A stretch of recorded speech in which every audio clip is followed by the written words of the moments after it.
Welcome back and thanks for joining us. Today we're going to replace the drive belt on that lawnmower, just for you. A couple things we need to go over before we get started. Honda does not have a service interval for the drive belt.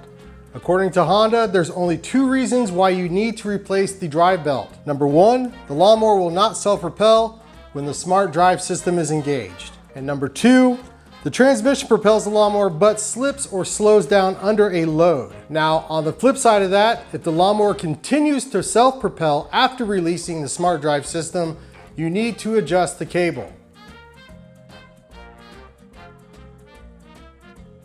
And first things first, shut off the fuel and disconnect the spark plug. Before we start working on the underside of the lawnmower, we need to remove a couple items up top first. First off, we're going to remove the handle for the chip director. Go ahead and grab a pick or a 2mm Allen wrench, line up the hole here on top of the handle, apply pressure, and remove at the same time. Also keep in mind there's a spring in there, so make sure you don't lose that. Now that we got everything up top removed, we can go ahead and focus on the underside of the deck. We're going to go ahead and remove the blades next.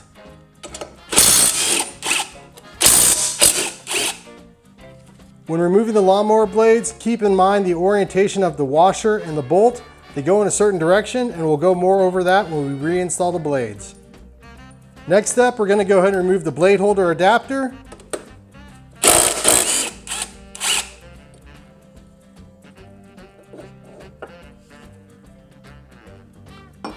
And make sure you don't lose the Wardeth key or the keyway.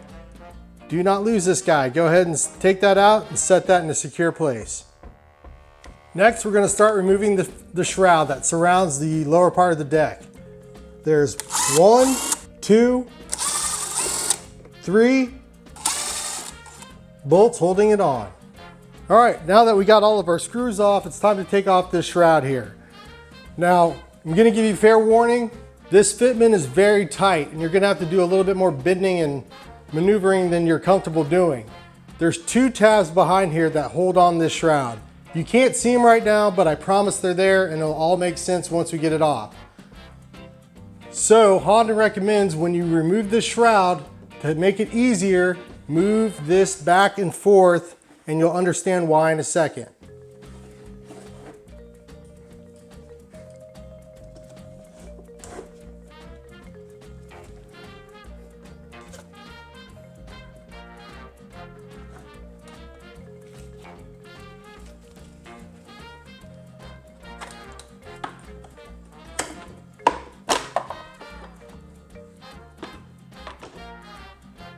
And here's the 2 tabs that I was referring to.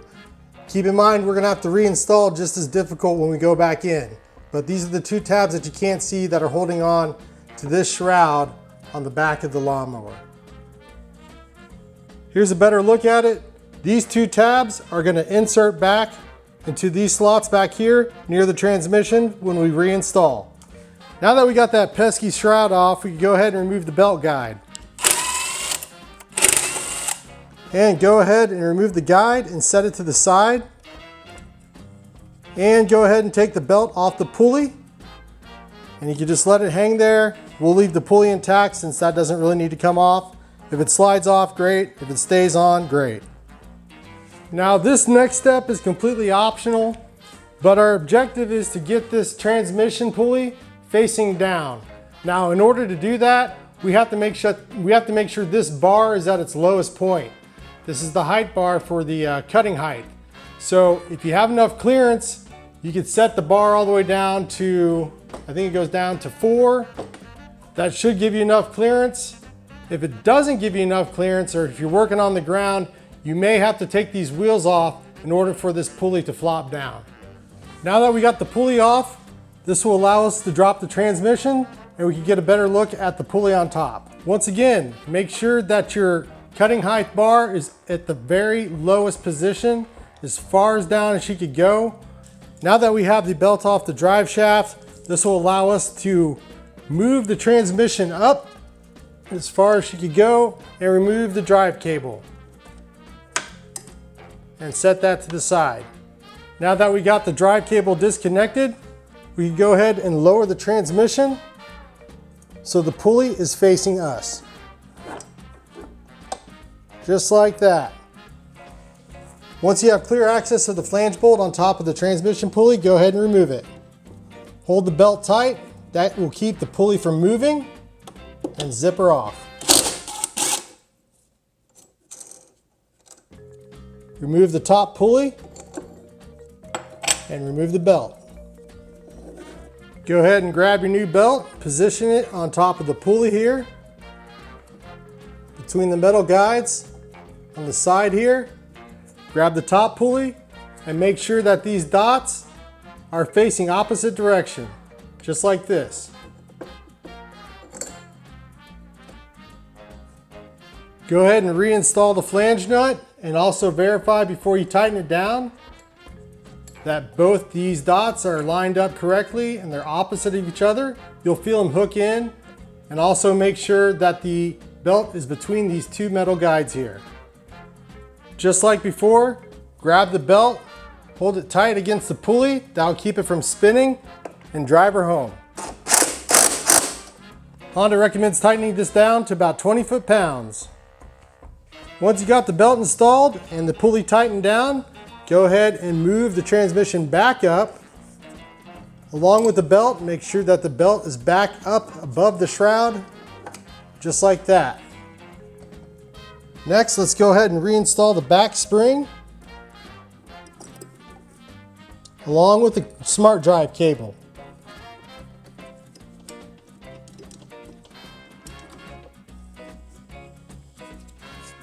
Now that we got everything tight on the transmission, it's time to reinstall in reverse order.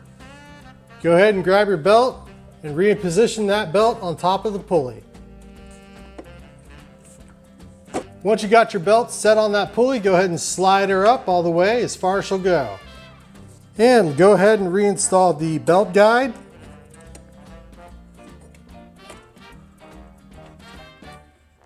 At the same time, make sure that the belt is between these two metal guides.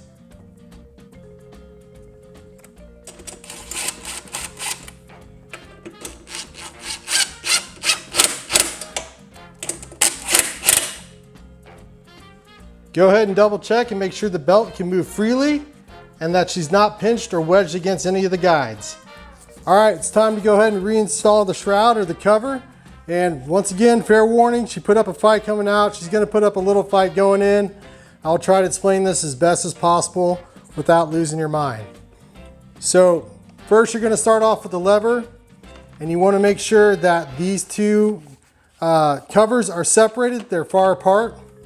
Go ahead and start with the lever up here, slide that all the way up. And at the same time, you wanna align your tabs at the bottom, and you're gonna turn counterclockwise to set them in position.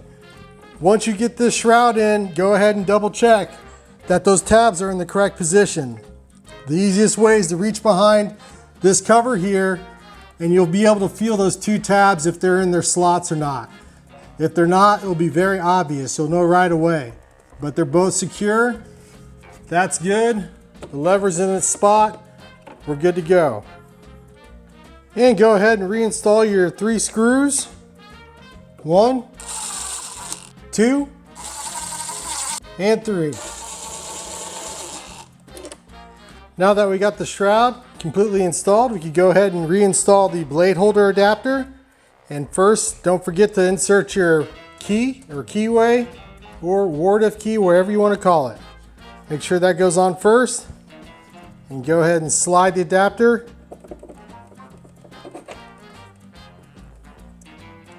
Next, you're going to go ahead and reinstall the mounting bolt.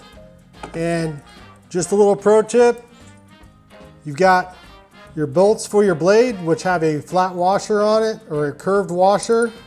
The mounting bolt is just a flange.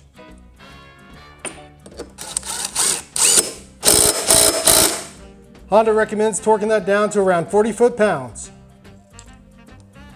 And we could also go ahead and reinstall both blades.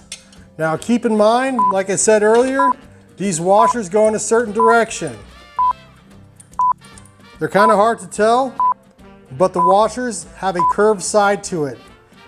The curved side needs to go to the back of the bolt. It should look like a U on both sides, on both bolts. So before you install these, make sure that the curved side is facing down or towards the bolt. All right, once you're comfortable and confident that everything below is properly tightened down and properly installed, it's time to lower it back down. And last but not least, go ahead and reinstall your lever for the bag and mulch chip director. Once you get that installed, she clicks in. Just make sure she goes back and forth. She operates properly. She's locking into place on both bag and mulch. Guys, like always, thank you so much for watching. I hope this helps, and have a happy Father's Day.